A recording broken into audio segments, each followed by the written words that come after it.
Shalom, selamat pagi Bapak Ibu, saudara-saudari yang dikasih Tuhan dimanapun Anda berada. Senang sekali kita boleh bertemu kembali. Apa kabar?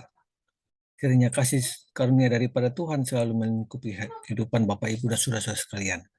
Baik, kita akan dengar-dengaran firman Tuhan pada pagi hari ini. Sebelumnya kita bersatu di dalam doa.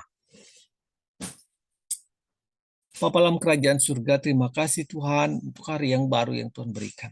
Terima kasih Tuhan untuk perlindungan Tuhan dalam istirahat kami ya Bapak, sehingga kami boleh bangun dalam keadaan tidak kekurangan apapun.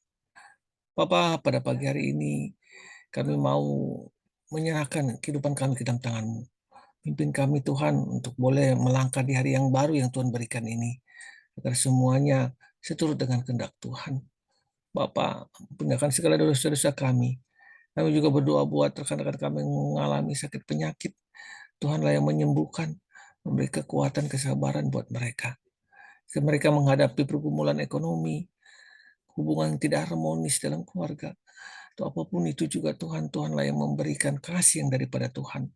Tuhanlah yang mencurahkan kasih karunia yang daripada Tuhan, sehingga mereka mengalami pemulihan kembali Tuhan. Terima kasih Bapa. Kami alaskan ibadah kecil ini hanya di dalam nama Yesus Kristus Tuhan kami yang hidup. Amin.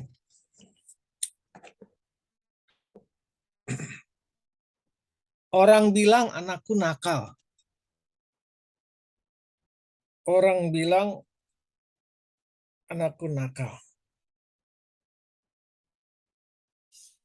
Sebagai landasan firman Tuhan diambil dari 1 Korintus 15 ayat 33.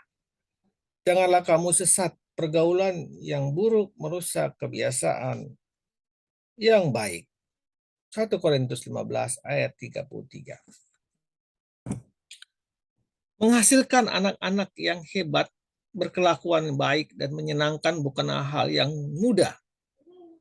Perlu keseriusan, perlu kasih di situ, perlu perjuangan.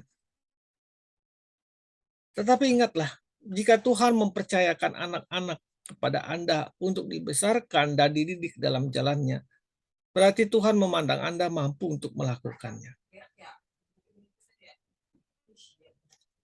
Bagaimana beberapa cara untuk kita boleh menciptakan atau membimbing anak-anak? Salah satunya adalah menciptakan suasana bahagia. Ya, menciptakan suasana bahagia. Ketidakharmonisan suami istri, pertengkaran, kemarahan, dan keributan di rumah tangga dapat membuat anak stres dan tidak bahagia. Ini akan menimbulkan tekanan dan gejolak dalam jiwanya yang berwujud pada aksi-aksi yang kurang baik. Jika anak sudah beranjak dewasa, ia akan mencari suasana lain di luar rumah yang menurutnya bisa membuatnya senang. Buruknya adalah ketika anak bertemu dengan teman-teman dari lingkungan yang salah, ia akan memberikan pengaruh negatif baginya, sehingga anak itu akan menjadi tanda kutip rusak. Bapak Ibu dikasih Tuhan, yang kedua, jangan terlalu mengekang. Jangan terlalu mengekang. Orang tua harus mengerti bahwa dunia anak adalah dunia bermain.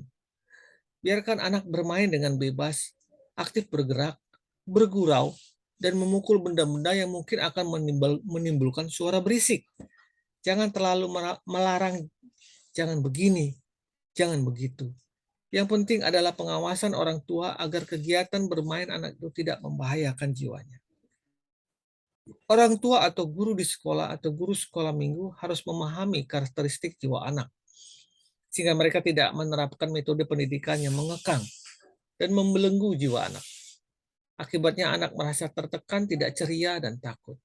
Ingat bahwa segala jenis tekanan akan berdampak buruk bagi jiwa anak. Usahakan agar rumah, sekolah, dan gereja menjadi tempat yang menyenangkan buat mereka. Yang ketiga, seleksi tontonan anak. Tontonan-tontonan yang disiarkan di media sosial atau di televisi tidak semuanya membawa pengaruh baik bagi anak. Pilihlah tontonan yang baik bagi anak dan mengandung unsur edukatif.